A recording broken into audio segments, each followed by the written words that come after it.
Hello, नमस्कार सभी जनपद वासियों को। मेरा नमस्कार। मैं डॉक्टर उत्तम कुमार गुप्ता, न्यूरो साइकियाट्रिस्ट हूँ। मंगल क्लिनिक वाजिदपुर तिराहा से, यहाँ पर मेरा हॉस्पिटल है। आज आपके सामने लाइव हुए हैं एक ऐसे टॉपिक पे जिस पे अक्सर लोगों को प्रति बहुत ज़्यादा गलतफहमियाँ होती हैं, स्पेशली हमारे यंगस्टर को, नए बच्चों को, जो और किसी से बात भी नहीं कर पाते हैं। कुछ सोशल स्टिग्मा होता है जिसकी वजह से किसी और पर्सन से बात नहीं करते, लोग अपनी प्रॉब्लम को छुपाए रहते हैं। तो ऐसे ही टॉपिक को आज हमने चूज किया, आपके सामने लाइव हुआ हूँ। विषय है सेक्स रिलेटेड डिसऑर्डर, मतलब यौन संबंधित बीमारी, सेक्सुअल रिलेटेड डिसऑर्डर जो है, इससे जुड़ी हुई गलतफहमियाँ, भ्रांतियाँ, ये चीज़ें जो है। तो सबसे पहले हम लोग इस पे बात करते हैं कि सबसे पहले देखते हैं कि धात को लेकर के पर्सन, जो धात कहते हैं कि पेशेंट, अक्सर लोग आते हैं, नए यंगस्टर लड़के आते हैं, कहते हैं हमको धात पड़ रहा है। इवन दो मेल फीमेल दोनों में चीज़ें होती हैं।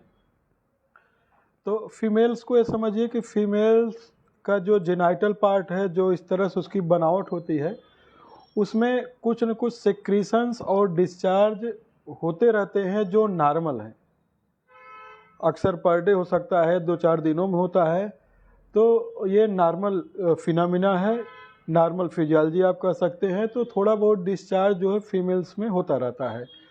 अब एबनॉर्मलिटी कब है जिसको परेशानी होती है? अगर वाइट कलर का डिस्चार्ज हो, कर्ड लाइक हो, बहुत ही गाढ़ा हो, या उसका कलर चेंज हो, ग्रीन कलर को, या उसमें से स्मेल आती है, बदबू आ रही है, तब तो ये जो है हम लोग कहते हैं जो पीवी डिस्चार्ज है, वजाइनल डिस्चार्ज है, और इसके इलाज की ज़रूरत है। या जो थोड़े भी डिस्चार्ज होते हैं नॉर्मल, और यदि आपके कपड़े ख़राब हो जा रहे हैं, तो ये जो है ये भी एबनॉर्मल में आता है, और इसको इलाज की ज़रूरत है। इसका हम लोग इलाज करते हैं, ट्रीटमेंट इसको चाहिए। और नॉर्मल डिस्चार्ज के लिए कोई दवाओं की ज़रूरत या किसी और तरह की ज़रूरत नहीं होती है। हमारी माताएं, बहनें और सब लोग इसको बीमारी समझ देते हैं, धात की बीमारी है, जिसमें उनको इस तरह की गलतफहमियां होती हैं, जो अपने में रखे रह जाते हैं धीरे धीरे धीरे। और तमाम फिजिकल इलनेस लेकर, जैसे कभी कहते हैं कमर दर्द हो रहा है, हमारा बदन दर्द है, सर दर्द है, वीकनेस है, तो ये सारी चीज़ें लेकर के वो अक्सर, ज़्यादातर जो है हम लोग कहेंगे कि जो जानकार व्यक्ति नहीं है उनके पास में, नीम हकीमों के पास में, तमाम लोगों के पास में जाती हैं। या स्पेशली ज़्यादातर जो दीवारों को गंदा कर रखे हैं, जिसको हम लोग कहते हैं दीवारों पे गंदगी फैला रखे होते हैं, जहाँ पर तमाम लिख देते हैं कि हाँ, नीम के पेड़ के नीचे और स्टेट बैंक के पास वालों के पास में, तो उनके पास में ज़्यादातर लोग जाते हैं, अपना इलाज कराते हैं। बीमारी नहीं होते वो आपको फंसा रखते हैं, उसकी अननेसेसरी ट्रीटमेंट करते हैं, जो लॉन्ग टर्म आपको नुकसान करता है। दूसरा, मेल्स को लेकर के लेते, यंग जनरेशन, यंग लड़कों के लेकर करते हैं। इनको दो प्रॉब्लम चीज़ें होती हैं, जिसे नाइट फॉल और धात की चीज़ें होती हैं। तो कई बार जब प्यूबर्टी को पहुंचते हैं बच्चे, जो है एडोलेसेंट एज में आ जाते हैं, तो कई बार ये देखा जाता है उनको हफ्ते 10 दिन में नाइट फॉल हो जाता है। नाइट के रात्रि में सीमेन का डिस्चार्ज हो जाना होता है। ये भी एक तरह से, इसको हम लोग नॉर्मल फिनोमेना कहते हैं। यदि कोई चीज़ बन रहा है, एक मात्रा में बनता है, तो वो डिस्चार्ज होगा ही। यदि आप समझिए, यदि नल खुला रखेंगे, पानी की बाल्टी भरेगी, अब आपके ऊपर है उस बाल्टी को आप किस यूज में लेते हैं। अगर आप उसको पीने में यूज करते हैं, नहाने में यूज करते हैं, तो पानी यूज होगा, अदरवाइज जब भरेगा तो बहेगा। तो ये समझ लीजिए कि नाइट फॉल भी एक नॉर्मल फिनोमेना है, बीमारी नहीं। लेकिन यदि किसी को बार बार हो जा रहा है, जरा सा ख्याल आते, किसी तरह के सेक्सुअल विचार आते ही उसको डिस्चार्ज हो जा रहा है, तो ये बीमारी में आता है, शीघ्र पतन में आता है, इसको इलाज की ज़रूरत है।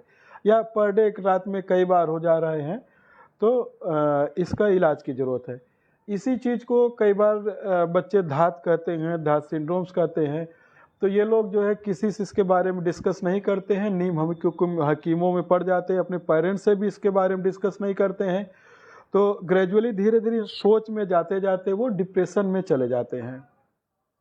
और कई बार ये भी देखने को मिलता है जो घर वालों से फिर झूठ बोलने लगते हैं कि हमको कोचिंग में की फीस चाहिए या कॉपी किताब के लिए पैसे, अदर चीज़ों के लिए पैसा घर वालों से लेते हैं, और इस तरह के जो नीम हकीम डॉक्टरों के संपर्क रहते हैं तमाम तरह के दवाएं यूज करते हैं, कई बार आजकल ऑनलाइन दवाएं मंगाकर यूज करते हैं, जिसका कोई फ़ायदा तो होता नहीं है, आगे उनको नुकसान ही होता रहता है।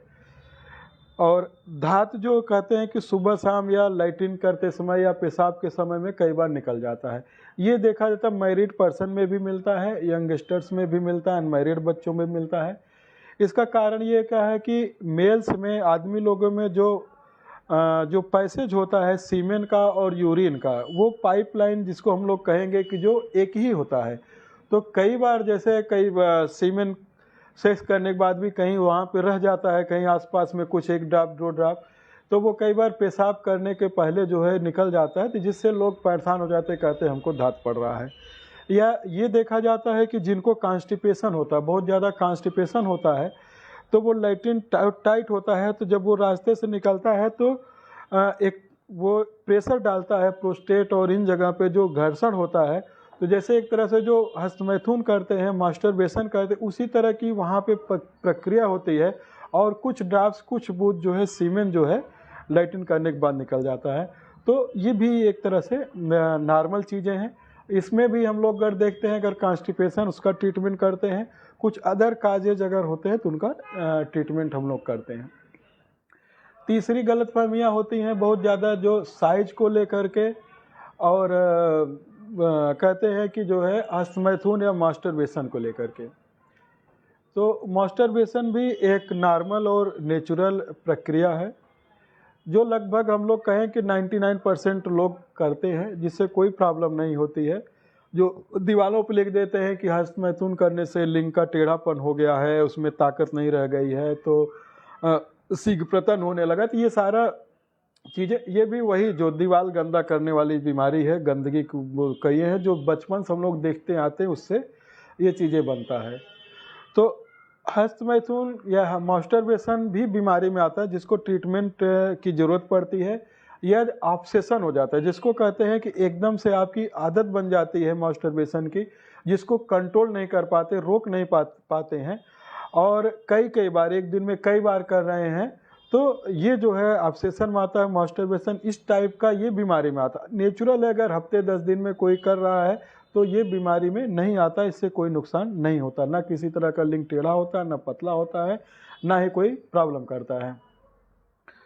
और एक गलतफहमी मिलती है, यंगस्टर्स आते हैं कि उनका ये मानना है कि कहीं से बता दिया जाता है कि सीमेन बहुत ज़्यादा जो है प्रेशियस होता है, और ये जो है लगभग 100 बूंद से जो है 1 बूंद सीमेन का बनता है। तो ऐसा कोई चीज़ें नहीं है, सीमेन एक नॉर्मल प्रक्रिया जो बनता है, उसका इस तरह से कोई चीज़ें नहीं है कि 100 ड्रॉप से 1 ड्रॉप सीमेन बनता है। तो ये सारी गलतफहमियाँ होने से जब यंगस्टर को नाइटफॉल होता है या डिस्चार्ज होता है, तो उनको लगता है कि हमारे खून का नुकसान हो जा रहा है, इतना लॉस हो गया, और वो जो है इस टेंशन हो करके कई बार डिप्रेशन में चले जाते हैं। ये तो कुछ मिथ्स है जो गलतफहमियाँ थी जो है। अब यदि हम लोग एक्चुअल सेक्सुअल प्रॉब्लम की बात करते हैं, जो चीज़ें होता है, तो सेक्सुअल डिसऑर्डर जो है, इसको हम लोग 3 तरह के सेक्सुअल डिसऑर्डर जो मिलता है, जिस पे हम लोगों के पास लोग आते हैं, पेशेंट आते हैं, जिसको इलाज की ज़रूरत है। 3 चीज़ें हैं इस प्रक्रिया में। एक तो डिजायर, यदि इच्छा में कमी हो रही है, तो यदि इच्छा में कमी है। दूसरा चीज़ें होता है कि इरेक्शन में कमी, जब सेक्स की ज़रूरत है तो खड़ा नहीं होता है। और तीसरा चीज़ है कि जो प्रीमेच्योर इजैकुलेशन, मतलब सेक्स का विचार आते ही या तो निकल जा रहा है, या तो जैसे ही संपर्क करने जा रहे हैं तुरंत निकल जा रहा है, आफ्टर 1-2 स्ट्रोक या विदिन 30 सेकंड 1 मिनट के अंदर में।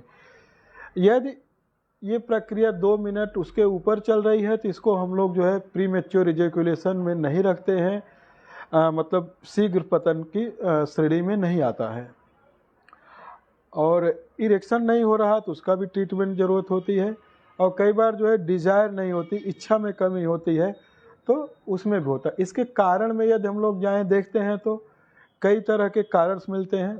कई बार प्रीमेच्योर इजैकुलेशन देखा गया है कि मैरिड पर्सन में अक्सर मिल जाता है कि कई बार स्ट्रेस टेंशन होता है लोगों में, किसी कारण से हस्बैंड वाइफ में किसी तरह का मनमुटाव है, तो उस टाइम पर भी जो है इरेक्शन में भी प्रॉब्लम देखा जाता है, प्रीमेच्योर इजैकुलेशन भी देखा जाता है।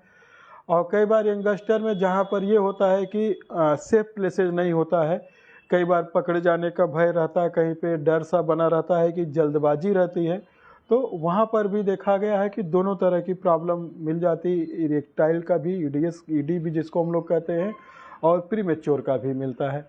तो हम लोग इसमें कुछ जांच वगैरह भी कराते हैं, जैसे हार्मोन टेस्ट, टेस्टोस्टेरोन और बेसिक लाइन इन्वेस्टिगेशन करते हैं।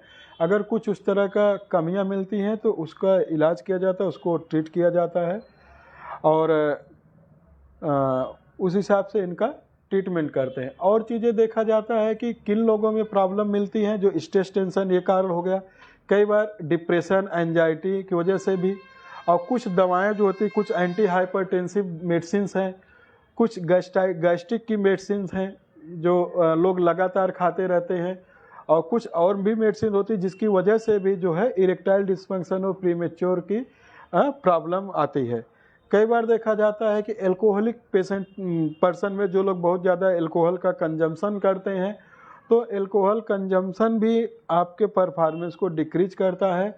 ये एल्कोहल के बारे में कहा जाता है कि alcohol increase Dzire but decrease performance.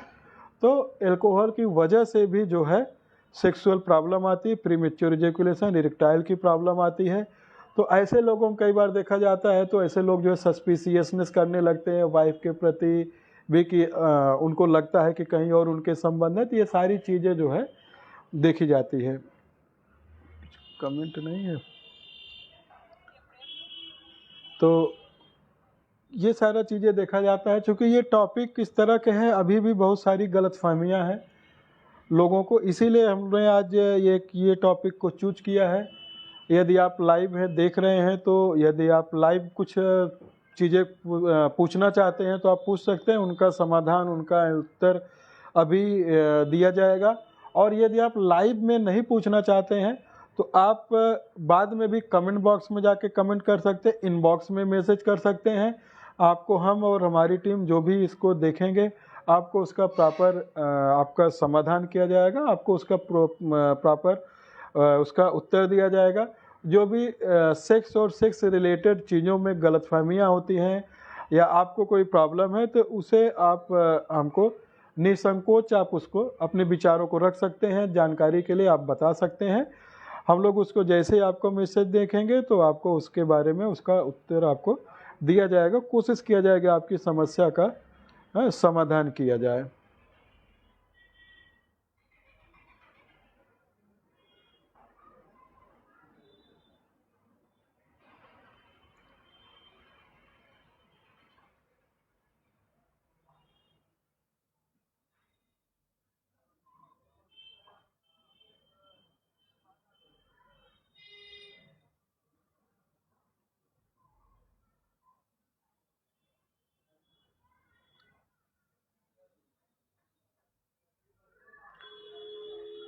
इसी के साथ मैं यहाँ पर अपने चीज़ों को बारे को स्टॉप देता हूँ, विराम देता हूँ।